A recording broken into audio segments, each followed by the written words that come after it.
오늘도 도전 중. 네이버.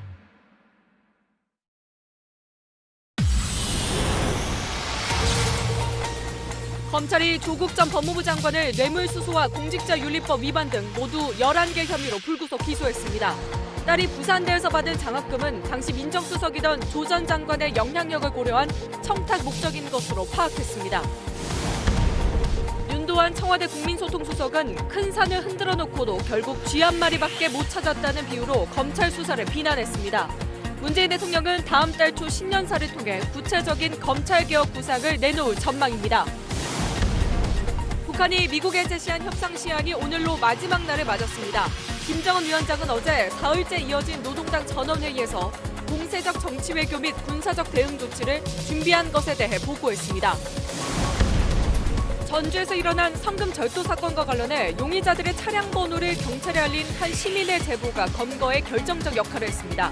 범인들은 며칠 전부터 차 안에서 잠복하며 범행을 준비했던 것으로 드러났습니다.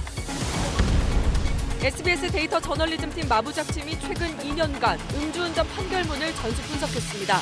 1년 전 음주운전 처벌을 강화한 윤창호법이 시행된 후 오히려 실형 비율이 줄었고 평균 실형 기간도 2년 10개월에 그쳤습니다. 청와대 선거 개입 의혹과 관련해 김기현 전 울산시장 측근 비리 첩보를 청와대에 처음 전달한 송병기 울산시 경제부시장에 대한 구속영장 실질심사가 열렸습니다. 송 부시장은 자신에게 제기된 공직선거법 위반 혐의는 공소시효가 지났다고 주장했습니다. 울산의 한 스쿨존에서 SUV 차량이 속도를 늦추지 않고 그대로 인도를 지나가던 외국인 가족을 덮쳤습니다. 유모차에 타고 있던 2살 배기 아기가 숨졌습니다.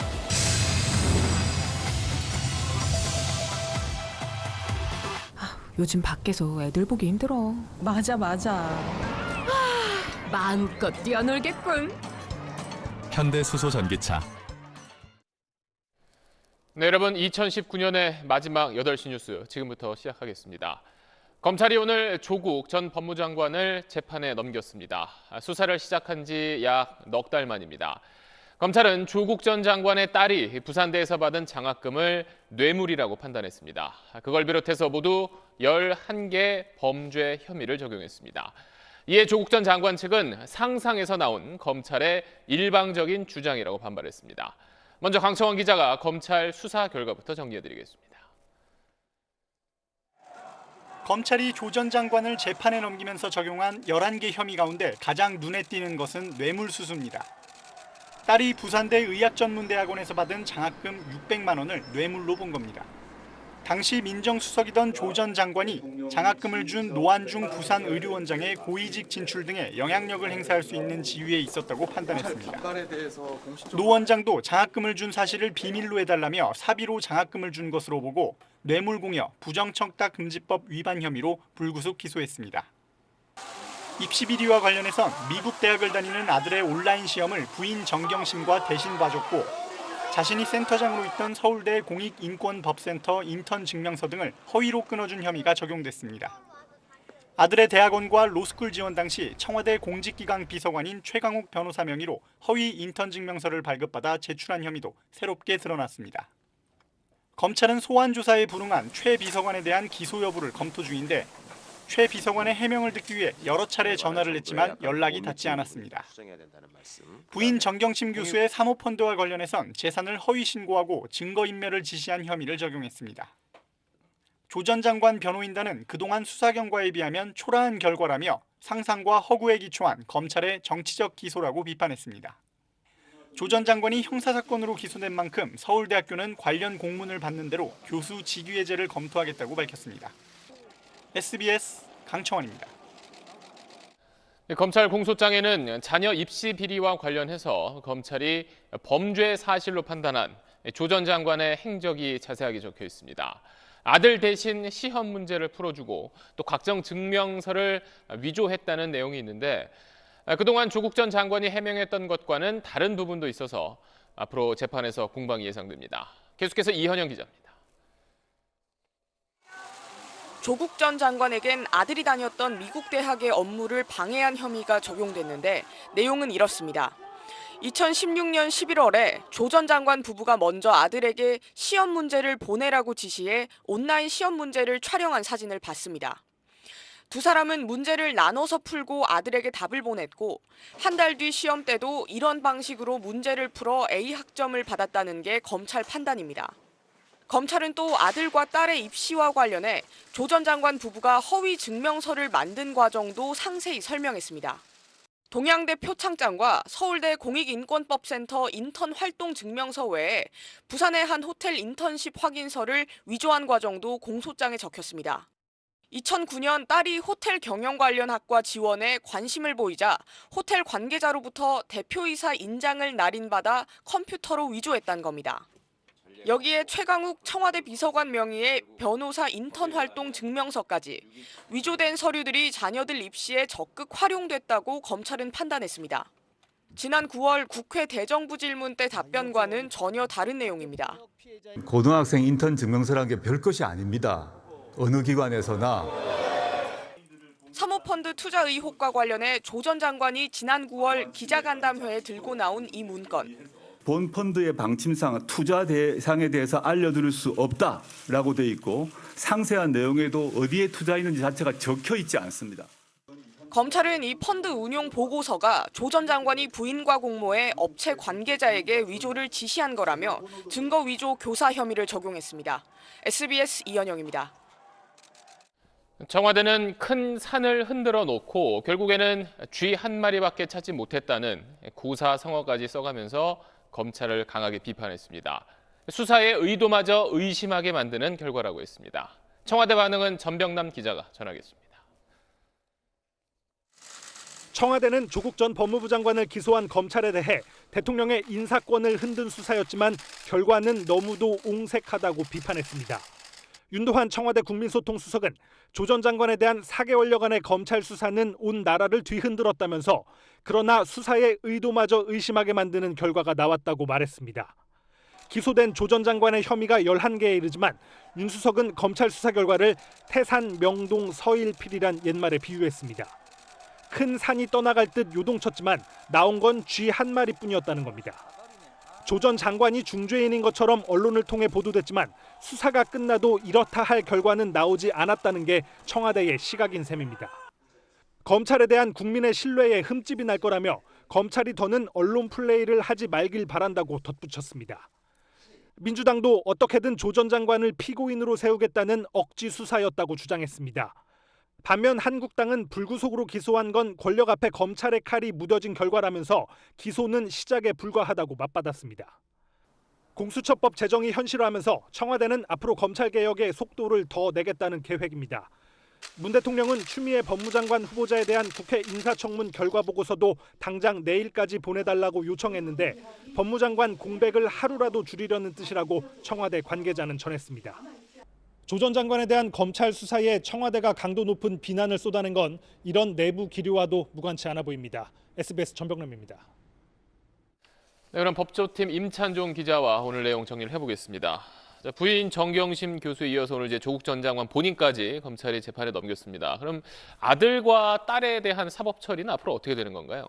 네, 공소장 내용을 분석해 보면 조국 전 장관의 딸과 아들은 기소될 가능성이 커 보입니다. 공소장 곳곳에 딸과 아들이 조국 전 장관이나 정경심 교수와 여러 혐의를 공모했다 이런 표현이 여러 차례 등장하기 때문입니다. 쉽게 말해서 검찰은 공소장에 이미 딸과 아들의 공범 혐의를 적시를 해놓은 겁니다. 물론 가족 모두를 다 기소할 수가 있겠느냐 이런 시각도 있지만 뭐 실제로 이득을 본 사람이 더 큰 형사 책임을 져야 한다는 게 일반적인 이유라는 점 때문에 검찰로서는 기소할 가능성이 현재로서는 더 커 보입니다. 그리고 앞으로 이제 재판에서 진실이 가려져야 할 텐데 그 재판의 핵심 쟁점 한번 정리해 주실까요? 네, 조국 전 장관 변호인이 오늘 낸 입장문을 보면 앞으로 쟁점이 대략 어떤 것이 될지가 좀 예상이 됩니다. 자, 입장문을 보면 정경심 교수 기소 내용을 조국 전 장관이 모두 알고서 의논하고 도와줬다는 추측에 기초해서 검찰이 기소했다면서 이건 억지 기소다 이렇게 주장을 하고 있습니다.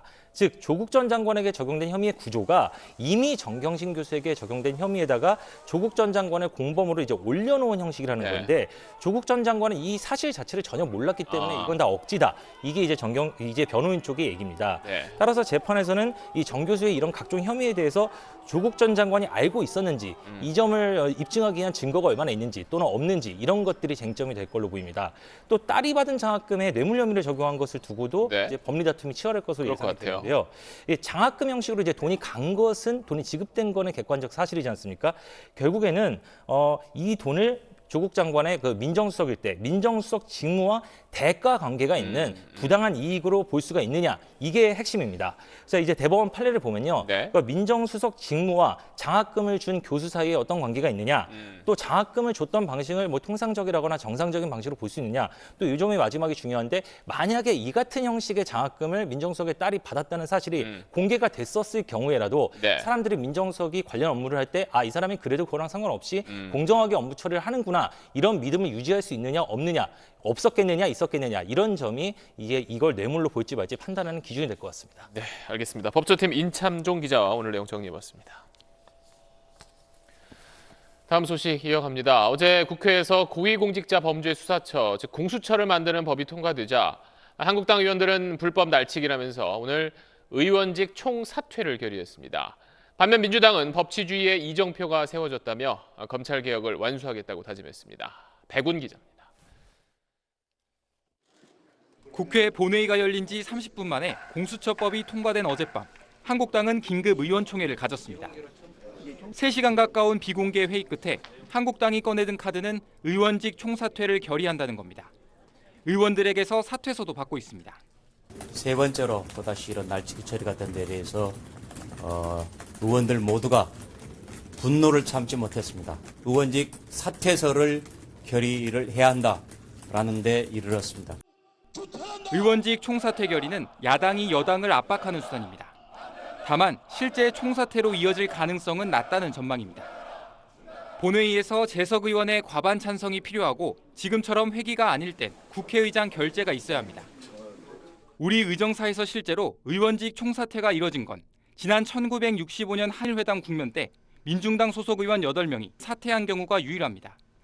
한국당은 다음 달 3일 서울 광화문 광장에서 대규모 집회를 여는 등 연초에도 장애 집회를 이어갈 방침입니다.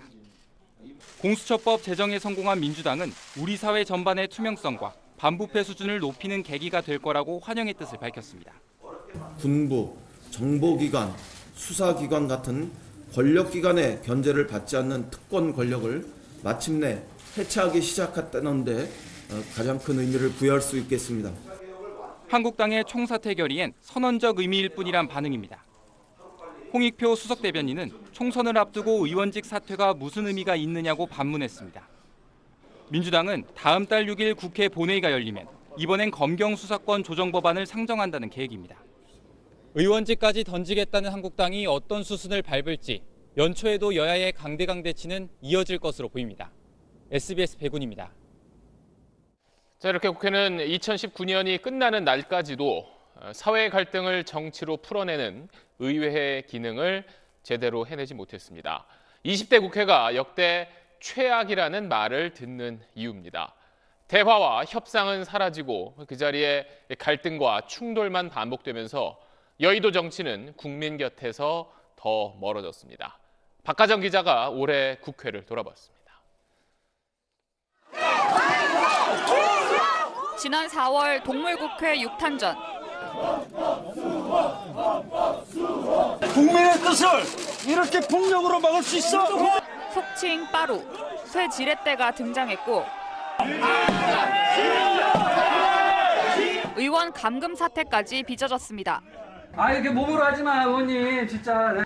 선거법과 공수처법이 신속 처리 안건, 패스트트랙 궤도에 오르자 한국당은 의사당을 박차고 거리로 나갔습니다. 8월, 협상의 시간은 조국 사태에 밀려났습니다. 삭발과 단식이 제1야당의 대응 방식이었습니다.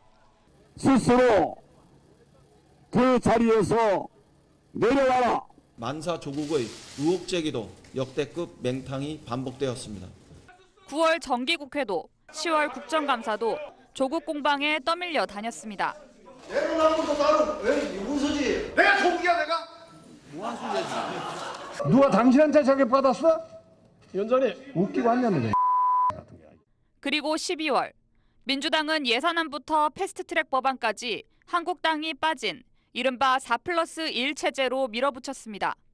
의회 민주주의의 상징인 본회의장은 또 난장판이 됐습니다. 이미 죽었어요. 헛개비만 남고 알맹이는 다 없어졌어. 극한 충돌 속에 유치원 3법은 물론 여야가 합의한 무쟁점 법안들까지 국회 문턱에 걸려 해를 넘기게 됐습니다. 1월에도 이미 쪼개기 임시국회가 예고된 데다 각 당이 곧 선거 체제로 전환하게 되면 일 안 하는 최악의 국회는 오는 4월 총선까지 이대로 얼어붙어 있을 가능성이 큽니다. SBS 박하정입니다. 네, 올해 2월 하노이 북미 정상회담, 또 남한과 북한 그리고 미국 정상이 사상 처음으로 한자리에 모였었던 지난 6월의 판문점, 그리고 최근 북한 동창리에서 이뤄진 이른바 북한의 중대 시험, 올해 한반도 정세를 압축적으로 보여주는 세 가지 장면입니다. Kim, are you ready to denuclearize? 그런 의지가 없다고는 여기 오지 않았을 겁니다. 네, 올해 초 베트남에서 정상회담이 열릴 때만 해도 한반도 평화에 대한 기대가 컸습니다만 두 정상은 다 아시다시피 빈손으로 헤어졌습니다. 그리고 넉 달 뒤에 판문점에서 남과 북 그리고 미국의 정상이 깜짝 만남을 이루면서 다시 대화 분위기가 좀 살아나는가 했지만 이 역시 오래가지 못했습니다. 자, 북한은 그 이후에 비핵화 협상을 올해 말까지다 이렇게 일방적으로 통보하면서 새로운 길을 찾겠다고 엄포를 놨었습니다. 대화는 조금씩 멀어지고 긴장감은 다시 높아졌던 2019년 올 한 해 한반도 정세를 김하영 기자가 정리해봤습니다. 새해 첫날 신년사와 트위터로 다시 만나자는 뜻 주고받은 북미 정상. 2차 정상회담 금세 가시권에 들어왔습니다. Chairman Kim and I will meet again on February 27th and 28th in Vietnam. 결과 자신한 듯 김정은 위원장은 66시간 열차를 달려 하노이로 향했습니다. 좋은 결과가 생길 거라고 믿습니다. 영변 핵시설 폐기할 테니 제재 풀라는 북한과 비핵화 전체 로드맵 내놓으란 미국. 하노이 협상은 결국 노딜로 끝났습니다. That facility, while very big, it wasn't enough to do what we were doing. 자력갱생 다시 천명한 북한은 연말로 협상 시한을 내걸었고 무력 시위를 재개했습니다. 남북미의 판문점 깜짝 회동으로 전환점을 맞는 듯했지만 서로 먼저 움직이라며 버티는 북미. 3년 만에 재개된 잠수함 발사 탄도미사일 시험. 실무 협상은 또 결렬됐습니다. 그 어떤 끔찍한 사변이 차려질 수 있겠는지 누가 알겠습니까? 북한은 초대형 방사포 등 신형 단거리 무기 개발에 박차를 가했고 동창리에선 이른바 중대 시험이 2차례 진행됐습니다. We are here, and you know how to reach us. 미국의 막판 제안도 응답을 받지 못했습니다. 북한이 예고한 크리스마스 선물은 없었지만 정찰기가 연일 한반도 상공을 훑고 있고 김정은은 곧 이른바 새로운 길을 발표합니다. 2020년 새해 한반도 정세는 말 그대로 시계 제로입니다. SBS 김하영입니다. 자, 방금 들으신 북한이 말했던 그 새로운 길을 논의하는 자리가 지금 열리고 있는 노동당 전원회의입니다. 오늘까지 나흘째 이례적으로 길게 이어지고 있습니다. 어제는 공세적 군사조치 준비라는 말까지 나왔습니다. 그렇다면 회의가 오늘은 끝날지, 내일 있을 김정은 위원장의 신년사에는 어떤 내용이 담길지 안정식 북한 전문 기자가 짚어봤습니다.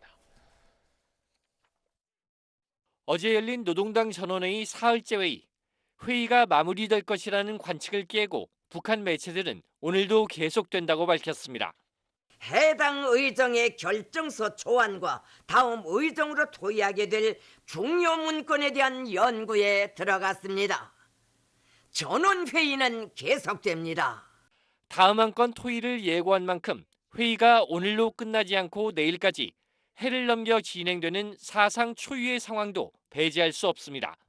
중대한 결정, 신중함을 강조하는 행보로 김정은 위원장이 매년 육성으로 발표하던 신년사가 내일 발표될지도 유동적입니다.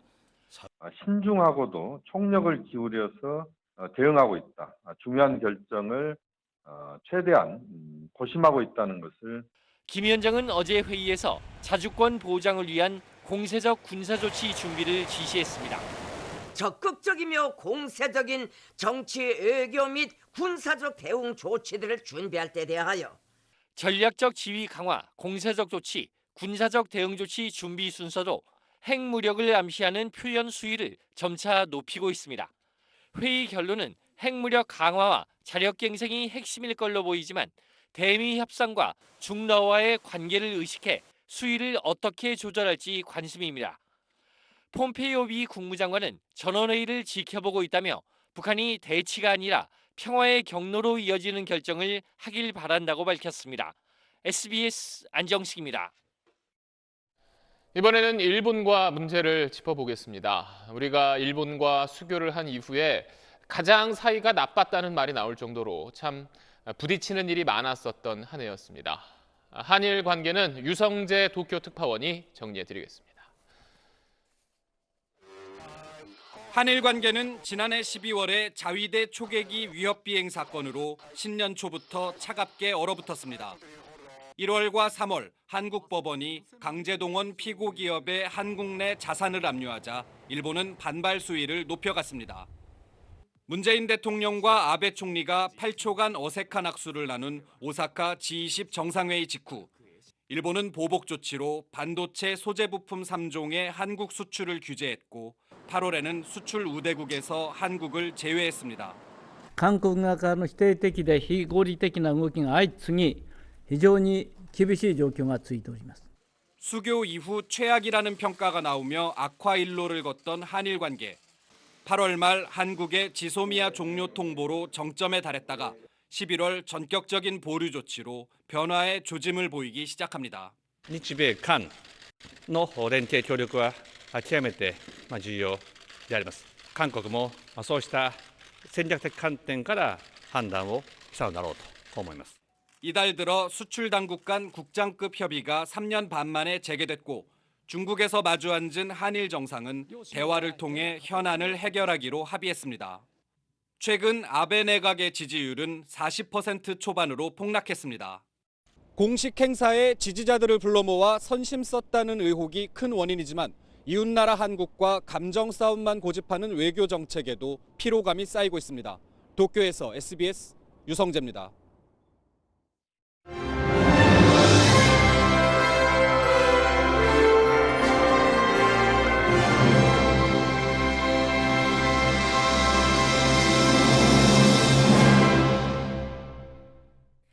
네, 잠시 뒤 보신각에서는 올해를 마무리하고 새해를 맞이하는 제야의 종소리가 울립니다. 벌써부터 보신각 앞에는 시민들이 모이고 있는데요. 현장에 나가 있는 취재 기자 연결해 보겠습니다. 유수한 기자. 네, 서울 보신각 앞입니다. 네, 날이 많이 추운데 현장은 어떤 분위기인가요?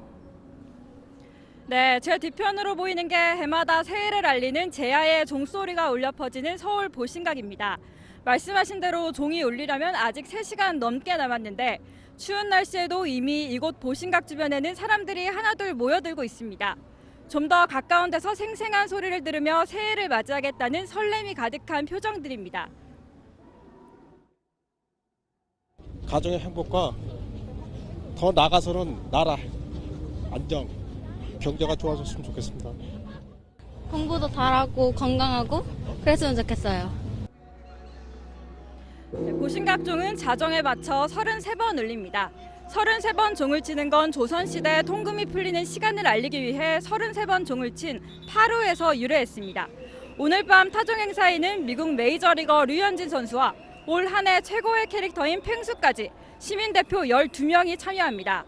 타종 행사 때는 10만 명 넘는 사람들이 올 것으로 예상되는데요.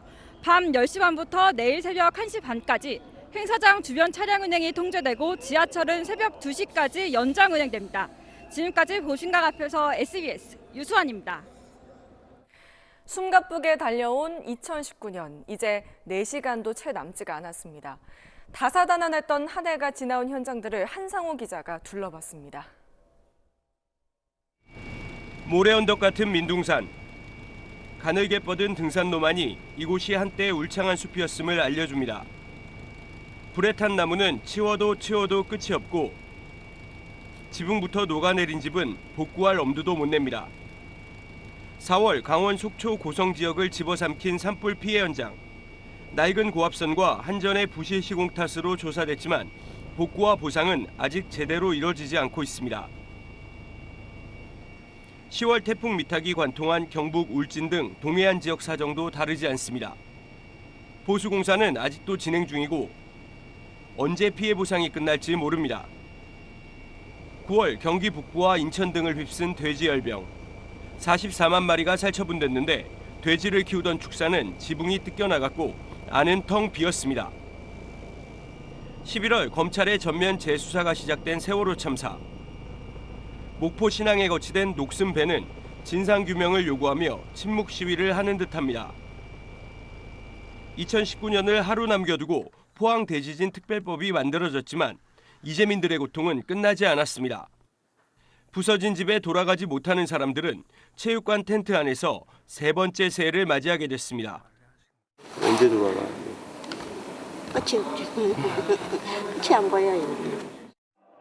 올 하반기 갈라진 민심은 서울 광화문을 또 서초동을 수많은 인파로 가득 채웠습니다.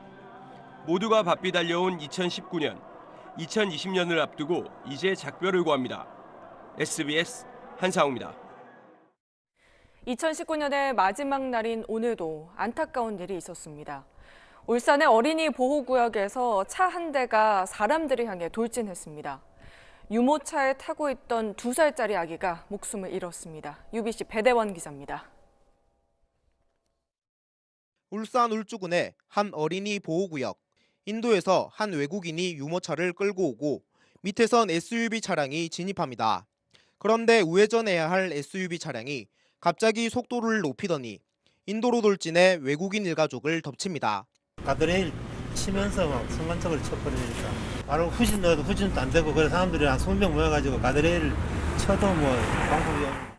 사고가 난 현장입니다. 이곳으로 올라오던 SUV 차량은 미처 핸들을 꺾지 못한 채 펜스와 유모차를 그대로 들이받았습니다. 임산부인 러시아인 어머니와 함께 있던 다른 어린 자녀는 간발의 차이로 사고를 피할 수 있었습니다. 하지만 유모차에 타고 있던 2살 남자아이가 그 자리에서 숨졌습니다. 50대 여성 운전자는 정신을 잃어 병원으로 이송됐습니다. 사고 충격으로 차량에서 연기가 뿜어져 나와 화재로 이어질 뻔하기도 했습니다. 경찰은 음주운전은 아니며 서행하던 차량이 갑자기 돌진한 점에서 운전 부주의나 차량 결함이 원인인지 정확한 사고 경위를 조사하고 있습니다. UBC 뉴스 배대원입니다.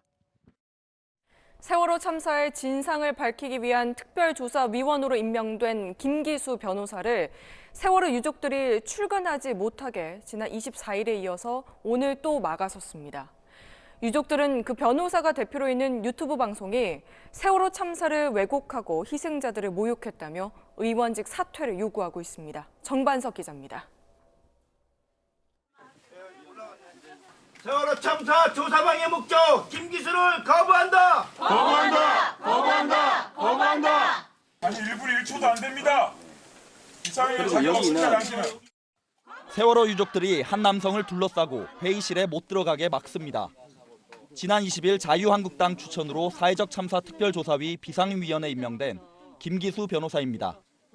유족들은 김 변호사가 대표인 유튜브 방송 프리덤 뉴스가 세월호 참사 피해자를 모욕했다며 위원직 사퇴를 요구하고 있습니다. 단순한 교통사고다. 역겹다. 세월호.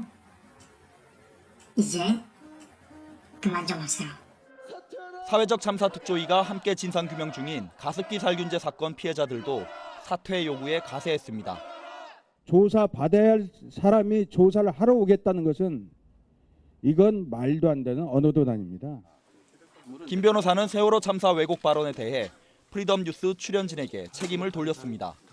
그동안 제 입으로는 한 번도 세월호를 비난하거나 언급해 본 적이 없습니다. 유족들은 김 변호사가 위원직을 사퇴할 때까지 출근 저지에 나설 예정이며 특조위도 김 변호사를 결정 과정에 배제하는 방안을 검토하고 있습니다. SBS 정반석입니다. 전주에서 성금을 훔쳤다 붙잡힌 2명이 지난 19년 동안 얼굴 없는 천사가 기부금을 놓고 가는 과정을 유튜브로 공부했던 걸로 드러났습니다. 며칠 전부터 현장에 잠복해 있다가 30여 초 만에 훔쳐 달아났습니다. JTBC 오정현 기자입니다. 차량에서 한 남성이 내리더니 뭔가를 들고 다시 차에 올라타 급히 자리를 떠납니다. 37초, 2인조 절도범들이 얼굴 없는 천사의 기부금을 들고 사라지는 데 걸린 시간입니다. 계획된 범행이셨습니까? 얼굴 없는 천사에게 하실 말씀 없어요? 돈을 두고 간 뒤 주민센터에 전화한다. 이들은 얼굴 없는 천사가 지난 19년 동안 기부금을 전달한 방식을 유튜브에서 공부한 뒤 거액이 방치되는 짧은 틈을 노렸습니다. 컴퓨터 수리점을 하는 절도범은 훔친 돈을 사업 확장에 쓸 계획이었다고 말했습니다. 회수된 돈은 모두 6,016만 2,310원. 경찰은 기부금을 전액 되찾은 것으로 보고 있습니다. 충남에 사는 이들은 전주 이곳 주민센터를 오가면서 사흘 동안 잠복했습니다. 사건 당일에는 차 안에서 8시간 동안 기다린 것으로 드러났는데 번호판을 젖은 휴지를 붙여서 가리기도 했습니다. 하지만 이 화장지가 이들의 발목을 잡았습니다. 수상히 여긴 주민이 번호판을 유심히 받았다가 경찰에 제보한 겁니다. 가려졌어? 수상하네? 차가 받치는 데가 아니잖아요. 이틀 동안 이렇게 받쳐놓은 게 수상하잖아. 경찰은 특수절도 혐의로 35살 A씨와 34살 B씨에 대해 구속영장을 신청했습니다. 결정적 제보를 한 시민에게는 표창을 수여하기로 했습니다. JTBC 뉴스 오정현입니다. 네, 음주운전한 사람을 전보다 더 무겁게 처벌하는 윤창호법이 마련되고 1년이 지났습니다. 그 뒤로 실제 음주운전에 대한 처벌이 강해졌을지 SBS 데이터 저널리즘팀 마부작팀에서 판결문을 입수해서 분석해봤습니다. 자세한 결과를 정혜경 기자가 전하겠습니다. 지난해 만취 운전자가 모는 차량이 하천으로 추락해 함께 탄 20대 여성이 숨졌습니다. 아예 신호 무시하고 몇 킬로를 한 4-5킬로를 온 거죠. 아니 뭐 인사불성이었다고 하죠. 지난 3월 역시 만취 운전자가 몰던 승용차가 도로 경계석을 들이받아 한 명이 사망했습니다. 두 사건 모두 동승자가 숨지고 운전자는 살았습니다.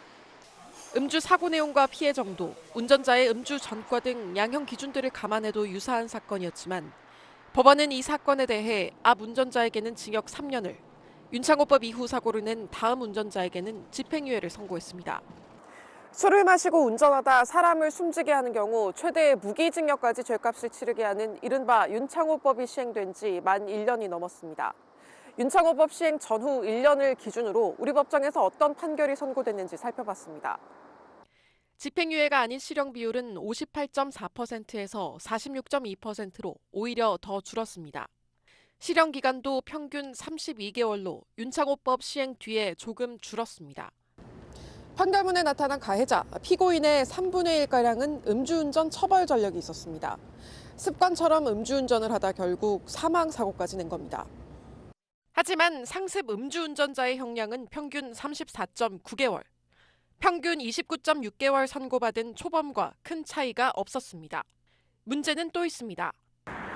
음주운전이 사망사고의 주된 원인이 아니라고 판단하게 되면 윤창호법이 아닌 교통사고처리특례법을 적용할 수 있습니다. 최대 무기징역인 윤창호법과 비교해서 가중처벌까지 더해져도 최대 형량은 더 낮아집니다. 음주운전 사망사고가 어떤 법을 적용받는지에 따라 살펴봤더니 실형의 평균 양형은 각각 37.7개월, 10.5개월로 3배 이상 차이를 보였습니다. 정상적인 상태에서 운전할 수 없었던 그 상태를 판단할 수 있는 객관적인 기준이 없어요. 법전에 정해진 형만 높인 거고 법원의 처벌 기준은 별로 달라진 게 없어요. 윤창호법 1년, 반복되는 음주 살인을 막기 위해 이제는 무엇보다 상습 음주운전자에 대한 처벌이 더 강화돼야 합니다. SBS 정혜경입니다. 청와대 선거 개입 의혹의 핵심 인물인 송병기 울산시 부시장에 대한 영장 실질 심사가 오늘 있었습니다. 취재기자 연결해서 자세한 내용 알아보겠습니다.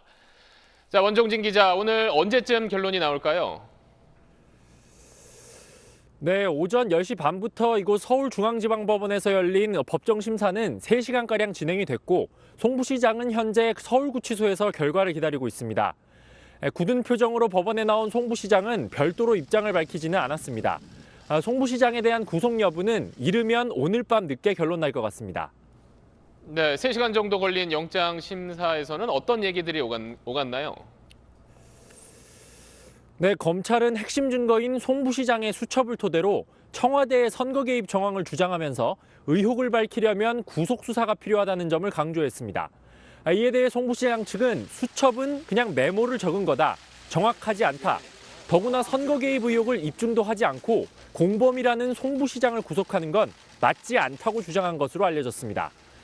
공소지효를 놓고도 송 부시장 측은 공직선거법 시효가 6개월이라고 주장한 반면 검찰은 공무원의 선거 개입 의혹에 대한 수사이기 때문에 시효가 10년이라고 맞선 걸로 알려졌습니다.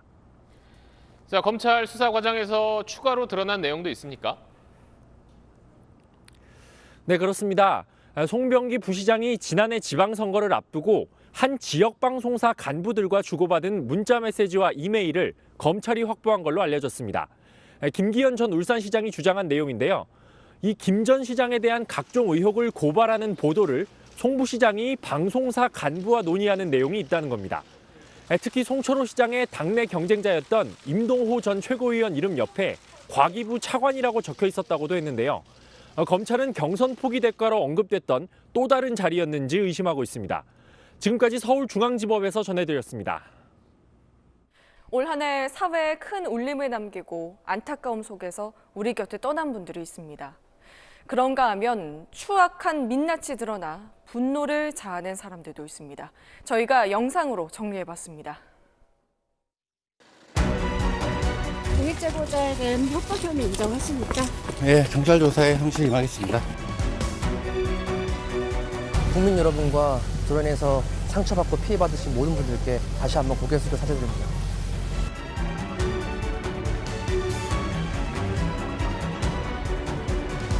죄송하고요. 죄송합니다.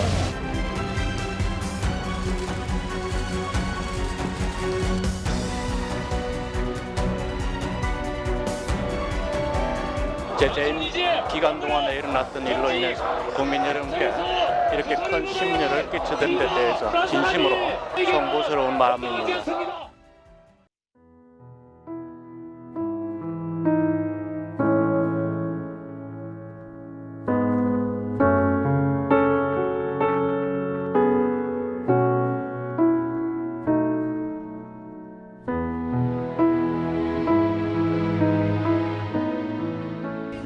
평화를 사랑하고 어려운 이웃을 사랑하는 행동의 양심으로 살아가기를 간절히 원합니다.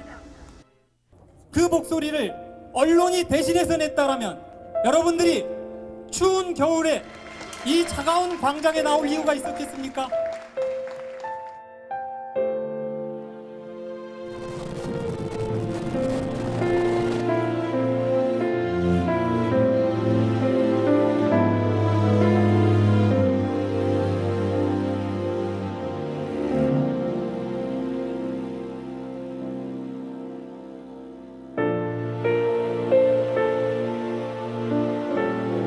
살에 들어갔다가 한국에 오니까 23살이래, 23살. 이 늙은이들이 다 죽기 전에 하루 빨리 사죄하라고 알겠는가 합니다.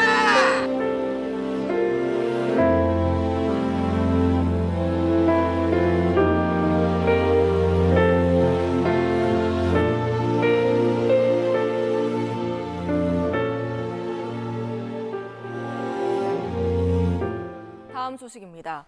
국내 최대 사모펀드 운용사인 라임자산 운용에 투자한 사람들이 원금 대부분을 잃을 위기에 놓였습니다. 라임자산 운용과 그 운용을 대신한 신한금융투자가 검찰 수사를 받게 될 전망인데 왜 그런 건지 정성진 기자가 설명해드립니다.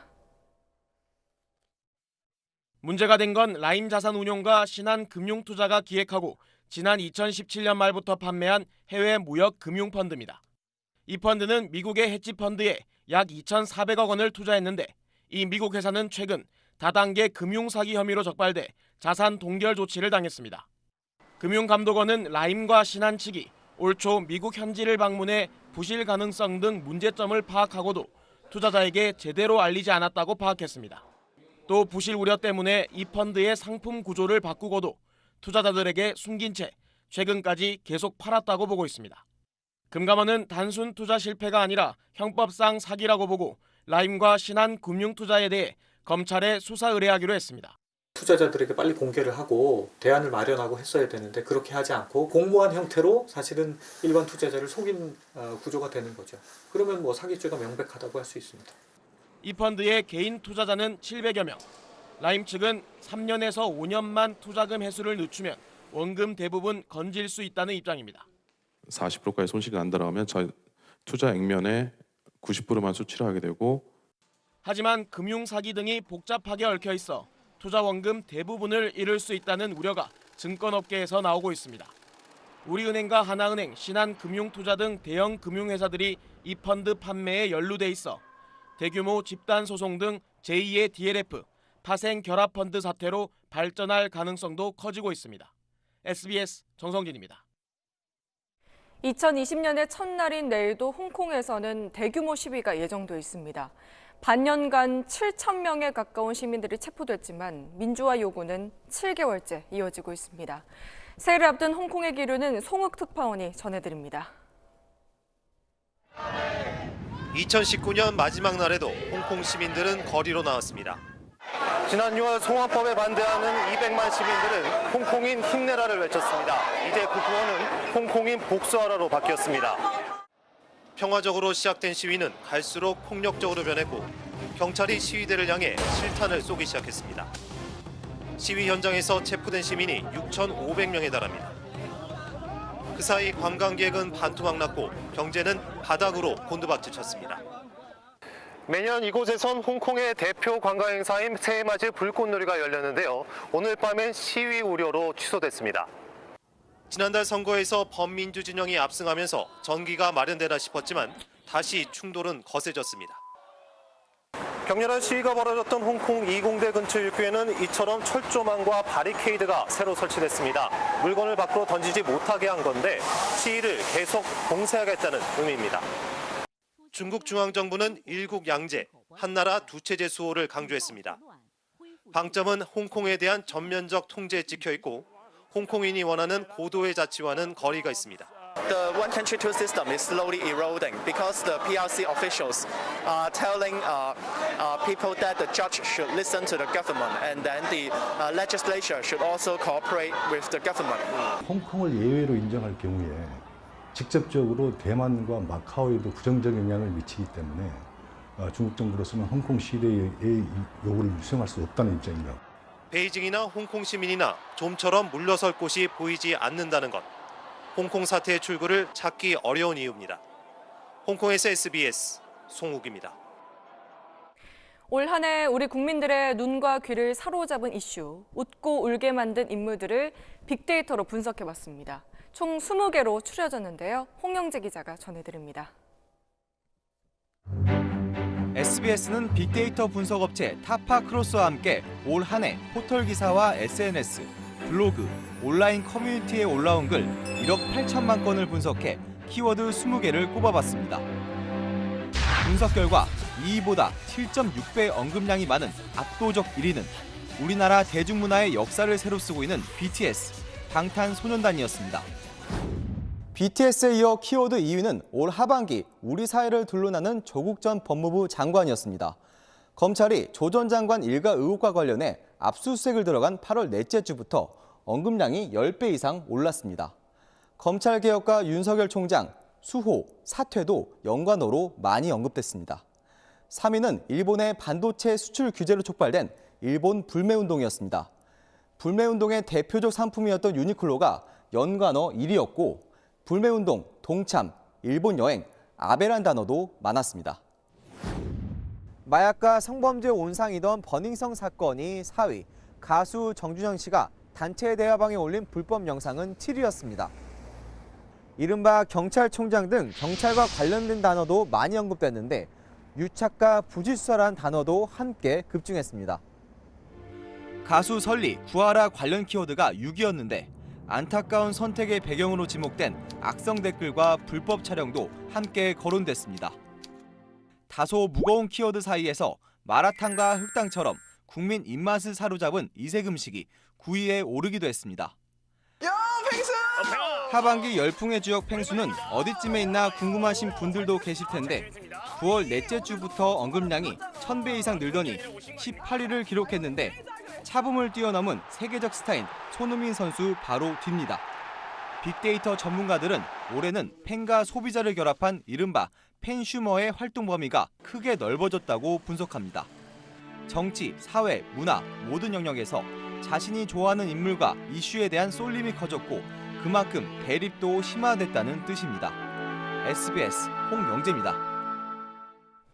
한미 정상 사이에 오고 간 통화 내용을 유출한 혐의로 자유한국당 강효상 의원이 불구속 기소됐습니다. 강 의원은 지난 5월 주미대사관 감모 전 참사관으로부터 트럼프 대통령의 방한과 관련된 한미 정상의 통화 내용을 전달받아 유출한 기밀 누설 혐의를 받고 있습니다. 강 의원에게 통화 내용을 전달한 김 전 참사관도 함께 불구속 기소됐습니다.